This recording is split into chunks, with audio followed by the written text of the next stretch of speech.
सुनो ना मेरी बात, आप क्यों बोल रहे हो? आप समजते बोला बोला बोला बोला साहेब, प्लीज प्लीज प्लीज. आपल्या उपस्थितीमध्ये अभिनंदन करायचं होतं. आपण चेअर सोडून गेलात, मी पुन्हा आलात, त्याबद्दल मी आपला आभारी आहे. अभिनंदन एवढ्या करता करायचं होतं, फक्त माझं 1 मिनिट शांतपणे ऐकून घ्या.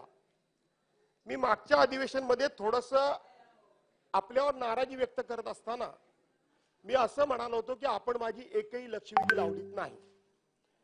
त्याच्यानंतर आपण संपूर्णपणे सभागृहातल्या वेगवेगळ्या आयुधाच्या माध्यमातून मी सभागृहामध्ये कोणकोणत्या विषयामध्ये भाग घेतला आणि किती वेळ बोललो हे आपण सगळं दाखवलं.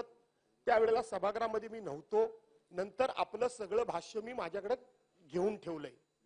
पण त्या सगळ्या भाष्यामध्ये भास्कर जाधवांनी एकही लक्षवेधी लावली नाही हा जो आरोप होता, तो आरोप खोटा आहे आणि म्हणून भास्कर जाधवांची लक्षवेधी ही लागली हे कुठेही आपण सांगितलं नाही.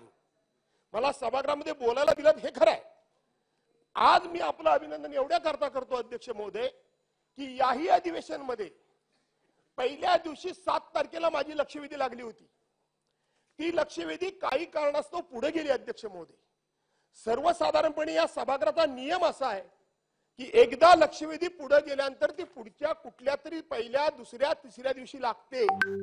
आजचा शेवटचा दिवस आहे, उद्याचा कदाचित उद्या सुनो ना मेरी बात, आप क्यों बोल रहे हो? आप समजते? बोला बोला बोला बोला साहेब, प्लीज प्लीज प्लीज.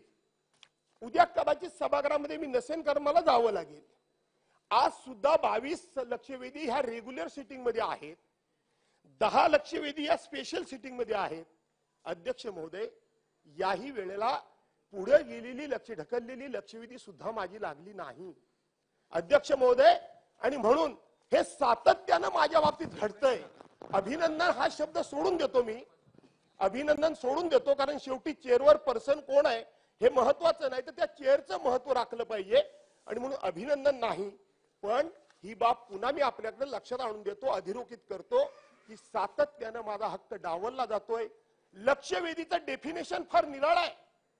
लक्षवेधी कोणती ऍडमिट होऊ शकते, कोणती लक्षवेधी लागू शकते याचे नियम वेगळे आहेत. 2-2, 3-3, 4-4, 5-5 वर्षापूर्वी घडलेल्या घटनांच्या लक्षवेधी लागतात. आणि सभागृहाचं कामकाज सुरू असताना काही घटना घडल्या त्या संदर्भातली मांडलेली लक्षवेधी लागत नाही.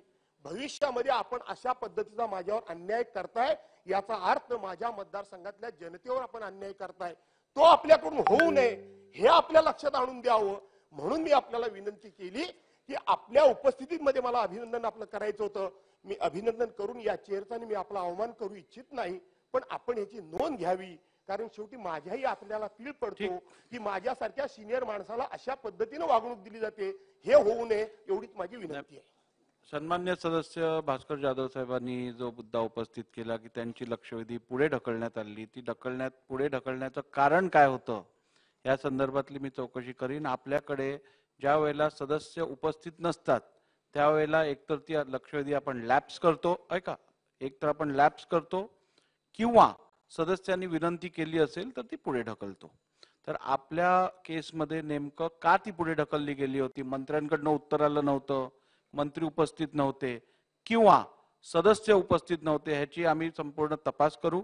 आणि जर का ती लक्षवेधी मंत्री उपस्थित नसल्यामुळे अथवा मंत्र्यांचं उत्तर आलं नसल्यामुळे पुढे ढकलली गेली असली तर ती उद्याच्या कामकाजात मी दाखवीन. परंतु हे सांगत असताना मी परत एकदा आदरणीय भास्कर जाधव साहेबांना आणि सभागृहातील सर्व सदस्यांना आश्वासित करू इच्छितो, या सभागृहात काम करताना मी सोडा कोणताही अध्यक्ष कुठच्याही सदस्याला टार्गेट करून हेतुपुरस्पर काय त्याच्या लक्षवेधी किंवा त्याला बोलायची संधी न देण्याचं असं काही कार्य करत नाही. त्यामुळे आपण हा गैरसमज आपल्या समजातून काढून टाकावा आणि सभागृह चालवण्यासाठी तुमचा विश्वास परत एकदा या चेअरवर दर्शावा असं मी आपल्याला विनंती करतो.